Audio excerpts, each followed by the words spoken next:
Solnit refers to fatalism as a false kind of certainty, the belief that the future is already sealed. She says that hope is not a door, but the sense that there might be a door. And there might be, if we can find that door, the way out of our problem.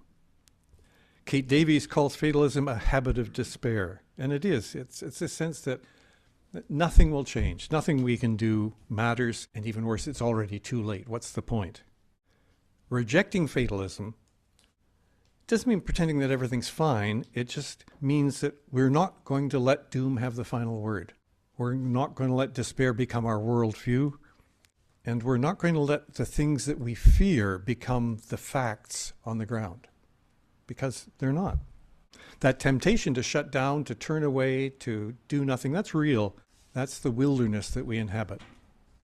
And I'm sure we've all felt this from time to time, if not frequently. Just this, we're too small to matter, we have no real power, we get numb. And then we end up on Instagram doom scrolling through endless reels of horrible things that are happening, and this is the wilderness. In the Matthew reading, Matthew describes Jesus after 40 days of fasting as being famished, alone, exposed. It's not a story about the superhuman, supernatural strength of Jesus. It's Jesus as a frail human suffering. And it's when he was vulnerable, when he was exhausted, that the temptations came. The final temptation is also very revealing. The devil shows Jesus all the kingdoms of the world and their glory. He offers Jesus the world as it is, a pyramid, a hierarchy, and he offers to put Jesus on top of that hierarchy. Jesus resists this temptation because his role is to overturn the pyramid. It's to flatten the hierarchy. And Matthew is writing at a time when the early Christian community had this same challenge. How did they survive? Did they survive by going along with the Roman Empire in all its power? Could they actually succeed in struggling against empire at that time? And for many of them, they couldn't. It was a real struggle for them. Our version of this fatalism is to say, well, wait, nothing will change. We have to get along within the system. We have to go along with the way things work. And nothing can change, and there's no point in trying. But we can't.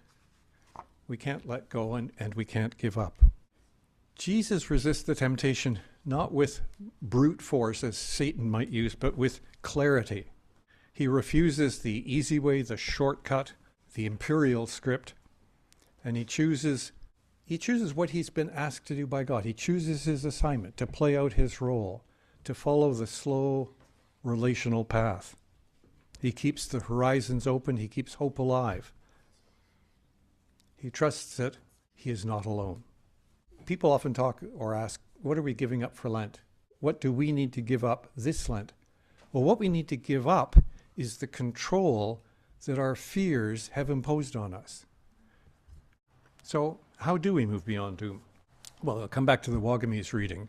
He shifts the story from I can't to I can with Creator. Kate Davies, in her book, lists 6 habits of hope: being present, expressing gratitude, loving the world, accepting what is, taking action, and persevering for the long haul. And these aren't abstract values. These are practices. These are things that we can really engage in on a daily basis. They help us loosen the grip of doom. Ellen Kelsey and her stance, I reject fatalism, which is the stance today, it's not denial, it's a refusal to let the fear become a fact. And she comments that people often grieve environmental issues and damage. And she points out, yes, but look at what we've already won. More than a third of the world's electricity is now generated from renewables. Elephant populations in southern Africa have bounded. 91% of new global power projects are cheaper than fossil fuels. Congestion pricing in New York and London have reduced emissions and improving transit. So Lent's not a season of doom. It's not a time to be depressed. It's a season of liberation.